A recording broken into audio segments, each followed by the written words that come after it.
Hello guys, it's me. It's Tuesday night. I'm at home. My dog is eating food, so there's crunching noise in the background.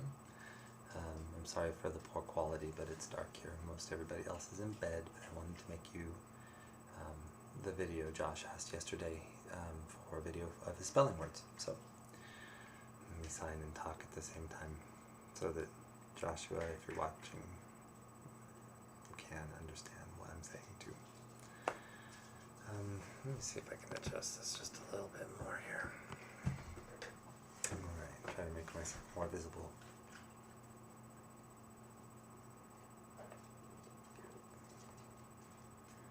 Okay, so for his spelling words this week, number 1 is fooled, which basically means you tricked somebody and made them believe something that's not true. The sign for that is fool for the verb. You have your left hand, the index finger out, and you hit it with the other A hand shape. Fool is to fool someone. So fooled. Okay. Number 2 really is describing a shape. So it depends. It depends on the sentence, the idea, the object that it's describing. For this story, the bars are like this. You're going to use F hand shapes to show something that is cylindrical. One on top of the other. This is my right hand, this is my left. And I just start with it kind of low and go up. Then I move over and set up another one. And move over and set up another one. So in the very image, that I'm creating, you can see that it's a plural. There's a bar, and another bar, and another bar. In ASL, you could add the sign for metal, which is an X, under your chin, because we're talking about the bars of the prison that George was in.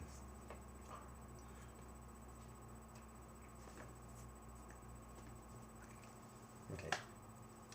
Number 3. It's probably 2 different ways you could approach that. Josh has just kind of adopted the sign guard, like a watchman is like a guard, and that's fine. You can use that. If you want to follow the English more closely, you can say watchman or watchman. I think the concept is probably better the way he's signing it, just like this, guard. And because he knows that G-U-A-R-D is not on his spelling word list this week, you should be able to remember this is another synonym, another word that means the same thing. Tipped. Again, this word depends. For ASL, it depends on what it is that tipped over. In this case, it's a bed in the prison room. So you would just show this, you could sign bed, and then just tipped over. George stood on it. Tipped, or I think the man stood on it, and it tipped over. So the way you would sign it for the spelling test or for spelling practice, T-I-P-P-E-D, would be tip and then the pass marker, or tip. Finish is another way you could do it. Okay, number 5 is lucky. Lucky.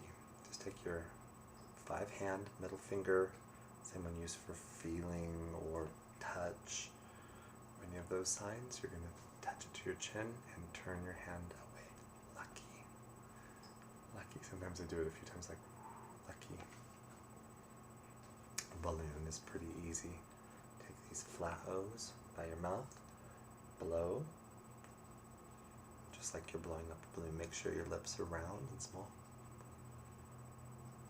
And that's for, sorry, make sure I spell it right, it's late.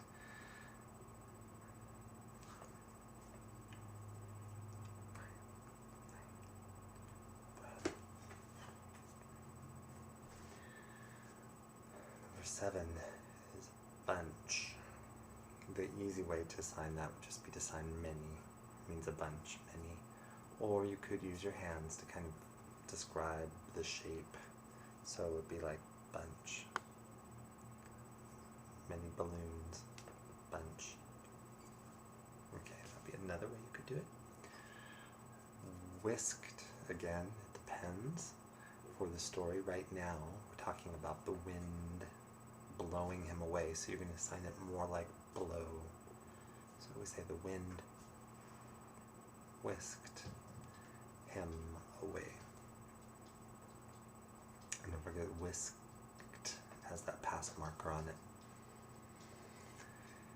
Number 9 is instead. Instead. It's the same sign for substitute or replace. You have 2 F's. I'm not sure if there's really a rule which one has to be in front. I think I usually start with my right F laying down flat, farthest in front of me, and then you just trade places with them. Okay. No, maybe it's my left. I think my left is in front, and then we turn it over. So that is instead. Tight is a pretty easy one. Tight. Really show your fist is tight. It's talking about George with all the strings for the balloons, and he's hanging on to them tight. Or tight. I think they say hanging on to them tight. It should be tightly.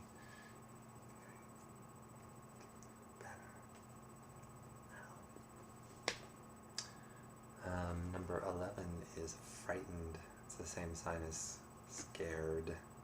It's the same. It's another synonym. It's the same thing. Frightened. And number 12, the last one, is G-U-S-T-S. Gusts. So, from the story, Joshua knows that we're talking about wind.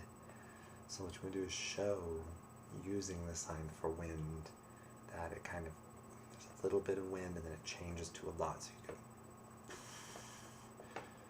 kind of calms down and blows again. So as far as the S, the plural marker, gusts, you have a couple options. You could say gusts, and you could add the S to be really clear for the spelling test. Normally in communication he would never use that, but for the spelling test or reading, it's good for him to know that S means plural.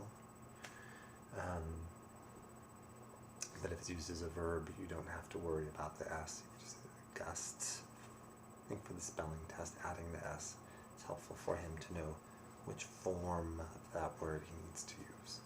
So anyway, see my kitty in the background.